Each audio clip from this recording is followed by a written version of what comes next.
All right, so we just finished a great interview with John Maxwell on the power of five for network marketing. And I want to go ahead and bring Chad on. He's not going to be able to be video, so he's audio only today. But you were in the room with us, Chad, when we actually went through and John taught on this for the first time. You went to Atlanta, and we were able to sit in the room. And I know that you were able to give feedback on some of the chapters of the book, and it was an amazing time. What were some of the things that you took away from that, and some of the things that you took away from this conversation? A couple years removed from when we put the book together with. Yeah, well, first of all, Joel, just being in that room that day was life changing. Like I've gone back to my notes quite a few times and taught people on the notes I took from that day, and I feel like just that one day for anyone that truly grasps the meat that we got in person that day, which can still be shared to anyone and everyone, it's a game changer. It's a game changer because it's just those little tiny tweaks that we can make with how we see things with mindset, which is what he talked a lot about today. And it's like what you don't know. We've always been told growing up, what you don't know can't hurt you. But what I've come to believe and understand is what I didn't know was keeping me broke. What I didn't know was keeping me unhappy. What I didn't know was not helping me. The book you don't read can't help. The John Maxwell audio you don't listen to will never help you. So being there that day was a game changer. And still today, I just love John Maxwell, 75 years old, continuing to just do the best that he can to share with everyone how they can have a better life and lead a better life. And he had a great example, his father. And then when you get into his backstory, hearing about how Jim Rohn was a mentor to him, John Wooden was a mentor to him, and John Maxwell at one point in life was like anybody listening right here. He was just hungry, like Les Brown would say, you got to be hungry. And I think that's it. Some people are just like they're sponges. And I think that's the position. It's kind of like a small child. I think in the Bible, that's why it talks so much about children and being like children. And even as adults, we need to remember what it was like to be a child and be curious and be open and listening and hungry. It's so easy when we get older just to get in our routines and just kind of shut off that learning piece of our life. And most people do, honestly, after high school or after college, and they just are like, okay, that phase of my life is over. Now that I've hit my 6 feet tall and I stopped growing vertically, I'm going to stop growing inside too. And that was not why we were created. I mean, we only use, Joel, you might use a little more. You probably use like 5 or 6% of your brain by now, but most of us never get past like 3 or 4%. And it's like, I think the rest of the brain's there for a reason too. So maybe that's a clue we can continue to learn. But today, I loved how he talked about, leadership is humility. He said the number one trait in leadership. And, anybody you run into that says, oh, I'm extremely humble. Well, that means they're not. That's a proud statement.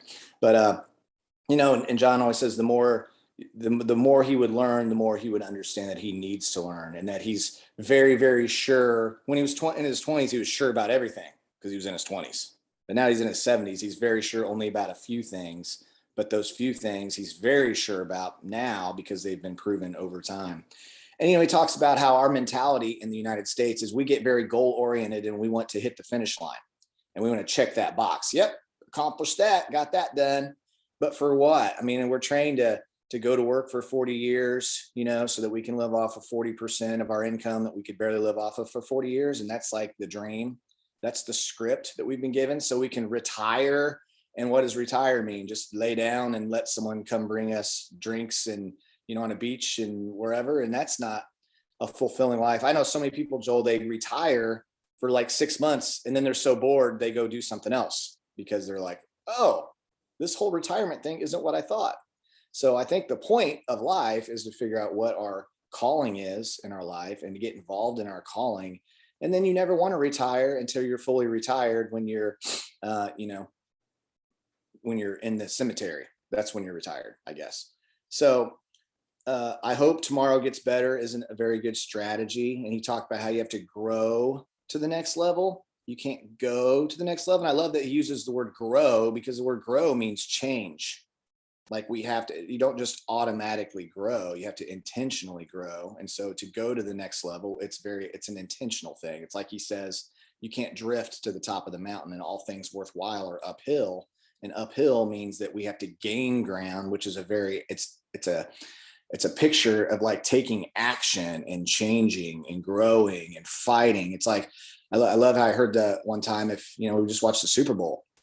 If you and I went down to the 50-yard line, Joel, and you handed me a football and said, okay, run over there, and I ran past the goal line, I guess it would be considered a touchdown, but it wouldn't feel the same as if I did it and I had some 400-pound dudes trying to kill me, and I had to, turn and twist and jump and grind and fight to get through there. Now it's worth something because I had to fight for it, because I had to go through a process and I had to experience a little bit of pain in the process, and a lot of people, discipline is pain to a certain degree. So a lot of people say, oh, I'm out on that one. I don't want the pain. I just want the reward. And there is no reward without pain. So, he mentioned a couple of things that he talked about, how his dad had 3 part-time jobs during the Depression when nobody had jobs. And how did he have jobs? Because he showed value first. He offered his services first. I think in paraphrase, this is paraphrase, but basically Jesus says, service to many leads to greatness. He told Peter, feed my sheep, feed my sheep, feed my sheep. And so like John was saying, you have to show value first. And you don't even have to show that much because nobody's showing it. He said, you don't have to run, you have to sprint. You can walk, just walk. You don't need to even run to set yourself apart from the herd. And that's so true in every area of life. And so, I just put here, do you want, I guess the question, first of all, is do you want to walk out the fullness of the calling and destiny on your life? Because you have to answer that question. If you do, then you'll lean into that, and in certain parts of life, you'll know you're on the right track or the wrong track. It's like if we're going through life and we get a fever, that's our body saying, hey, hello, something's not quite right here. Maybe drink some more water, or maybe rest a little more, maybe evaluate how you're living your life, because you've got this going on with your life right now. So you gotta figure that out. Kind of like saying, if there's no money in your bank account, then your finances are sick. So if your finances are sick, something needs to change. If you want things to change, then you have to change. And so he says, the values I have inside of me, which is the core of who we are, determine how I look at you. Values determine perspective. And I think this was, I don't want anybody to miss this part, because this is so, so important. You have to go back to your philosophies. You have to go back to your values, and you have to look inside yourself and understand how you view yourself, because you'll never, ever view others higher and better than you view yourself. You hear the saying, hurt people hurt people. So if you're hurting inside, you got to deal with that first. You have to help yourself first. Same if you're in an airplane and the oxygen masks fall down. You might think, oh, I want to give the mask to my 3 kids first. Well, no, you're not going to be any good to your 3 kids if you pass out. So you have to put the mask on yourself. And in the same way, you got to help yourself out. You got to get your values right, because your values are contagious, good or bad, and they will infiltrate your inner circle. They'll infiltrate your family, your children, and everything. Success is all about me, which it's a black hole. Because once you have success, you want more and you want more and you want more, because what's going on really on the inside needs to be worked on. Significance is all about giving. It's all about others.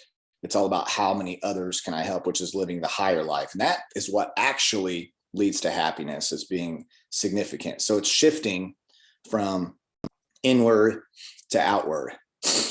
Being an encourager. And the last thing, kind of a little thing to think about here, is, there's so many people in this world. If you're driving down the road, and let's say you're in Colorado, and I know some of you on here might live in Colorado, but if you've never been to Colorado, you got to go. You go around a corner and you'll look, maybe the sun's going down or the sun's coming up, and you see the mountains, and you're just like, wow, you're just wowed, right? It's like an aha moment. Like, it's like God must be real, because look at this. This is beautiful. I remember being in Alaska, driving down this 5.5-hour drive from Anchorage to Valdez to go halibut fishing. And we're just driving through these mountains, and we're just like, whoa, wow. Well, if you're good on the inside, then you can see the beauty on the outside. If you're not good yet on the inside, you might look at the windshield and go, man, those wipers just won't get those bug guts off the windshield. And you're focused on the bug guts. That's all you can see is the bug guts. You can see the little tiny thing that's right in front of you and you can't see the big picture. It's kind of like chickens and eagles, Joel. You know how chickens, they're living in their 3-foot world. They look down and all they see is what they're pecking at. And they're like, their world is so small. And you look at eagles, and eagles are up there and they're looking down at the chickens and they see for miles and miles and miles, and they're just flying through the air. So don't be a chicken, be an eagle. And I'll leave it at that, Joel. That's a good place to leave it. Stop being chickens, be eagles. Guys, this is such a great conversation because of the fact that some of the most important things we have to do, not only as leaders, but as new leaders and new people coming into network marketing, is some of the foundational things that if Chad and I look back, 10 years, we wish we would have found out sooner. These are some of the things that you're learning every time you come on here. And one of the things that he talks about specifically was, growth, having a growth mindset. Guys, we talk about it nonstop. That's the whole reason why we do these trainings in this podcast, is to help you grow. And the reason why is because most people's growth mindset is turned off by the time that they are 12. We are out of the box thinkers. We're divergent thinkers until about age 12. And that at age 12, we all of a sudden become convergent thinkers and start looking for people to give us validation of the thoughts that we're having. So the first step that you can do is become a growth-oriented person. And when you become a growth-oriented person, it will set you apart. Like he was saying, nobody has to run anywhere. All they have to do right now is walk in a direction and people will begin to follow them. When he's talking about, it says only growing leaders have the ability to grow their teams. So if you're having a problem with your team growing right now, maybe you should take a look at your personal growth and see if your leadership and your growth is the reason why your team isn't growing. He talks about the self-imposed finish line. If I get to this promotion, everything will be better. And we know that that's not the truth.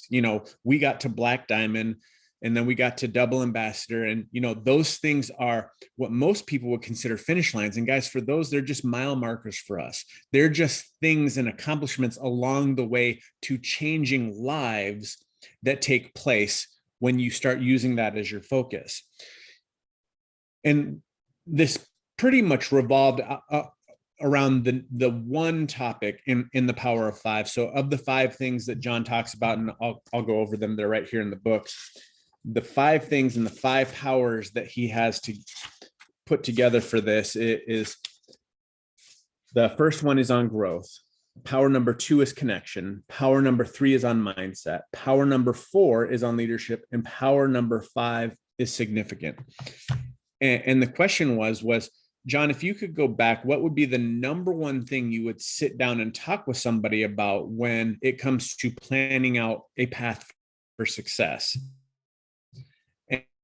And because John Maxwell is such a leadership guru, you think the automatic answer would be focus on growth or focus on leadership. And he said the number one thing he would talk to people about is their mindset. And he said, not just your mindset and your thoughts, but your perspective. He said, how you view things is how you do things. He said, what you have before you isn't your limitation. It's how you view what is before you. So your mind is what ultimately is the catalyst behind all of the things. So if you think you won't, you won't. If you think you will, your mind and your circumstances will find a way. He said the problem that people fall into is they're setting up expectations that are unfulfillable. He said most people set expectations that life should be easy and that things should be easier. Your business should be easy. Your promotion should be easy. Getting somebody to join your team should be easy. But the fact of the matter is life is supposed to be difficult. And the moment that you accept that, it no longer becomes difficult. Because when your expectation is that everything is supposed to be easy and it isn't, there's this thing called the expectation gap. And that expectation gap between what you think it is and what it actually is, there's this frustration that begins to develop. So the easiest and the simplest thing that you can do is come to the acceptance that life is supposed to be difficult. And now you can move forward with a mindset of finding out how to overcome those difficulties, not thinking that everything should just come your way. Ooh, man, I got that one started like 15 times. Decisions are easy when you know what your values are.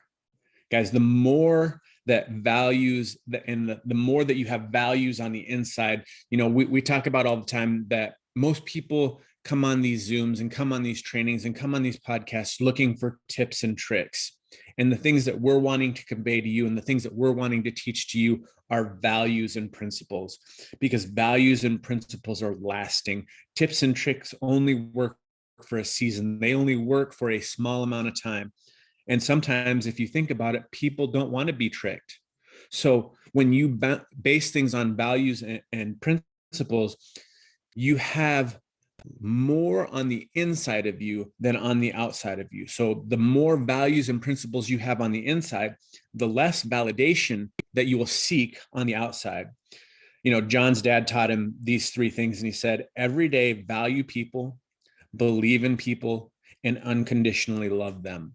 And if you start your day off with those thought processes, you can't help but begin to have success, because you're putting people in front of your needs. And when that happens, your needs are met. He said, fill your day with anticipation and you will never need self-discipline again. He talks about how he gets up at 5 o'clock every day to write. And it's not because he's so disciplined at getting up in the morning to write. It's that he's so excited to get up because he knows that the moment that his pen starts hitting the paper, something's going to come out that could drastically change somebody's life. Guys, if you think about your business that way, you have such an opportunity to offer somebody. You should be excited to get up in the morning to share this opportunity with somebody, because you don't know whose life it will change. The only thing that I wish would have happened sooner was somebody would have shared this with us much sooner than we did. The company was around for 8 years before we had ever heard about it. Do you think if I would have found out about it 8 years prior, we would have been so much in a better position than we were when we were standing in food lines, when we were filing for bankruptcy, when we were losing everything? The one thing that somebody could have handed out to us and given us a hand up could have changed everything. That is the excitement and the anticipation and the expectation you should have each morning getting up with the opportunity that you have in your hand. He said, anticipation, if I could say that right, anticipation brings a mindset of expectation. So once you start anticipating things, your expectation for how things turn out becomes so much better. He said, be a belief magnet, be an anticipation magnet, and all of a sudden the expectation that people have for you brings a better outcome. He said, what you expect is what you get. We talk about this all the time. If you expect bad things to happen, if you're expecting things to not go your way, you will almost discount the things that could have changed that expectation. But when you start looking for things and expecting them to work out and to get better, and you have a positive mindset, all of a sudden your brain and your surroundings start opening up to the opportunities of the things that you're expecting. And then finally, the thing that he talks about is significance. And this is one of the most important things that I try and convey to people all the time. Is you can get only so far in this business when it comes to success, because what we know is that success is about me and significance is about we. So you need to have a desire to change people's life sooner rather than later, because if you don't, your success will fill up with emptiness and you will start searching for something that only significance can fill. So guys, that's one of the things that I want to impress about on you today is I want you to go out and make a difference with people, because of the fact that when you do that, it fills you up.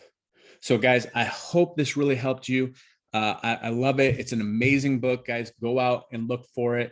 It is John Maxwell, The Power of Five for Network Marketing. If you're having trouble finding it, direct message me. I can help you find it. Guys, go out and make it an amazing week. I hope your week is as amazing as you are. We'll see you again soon, guys.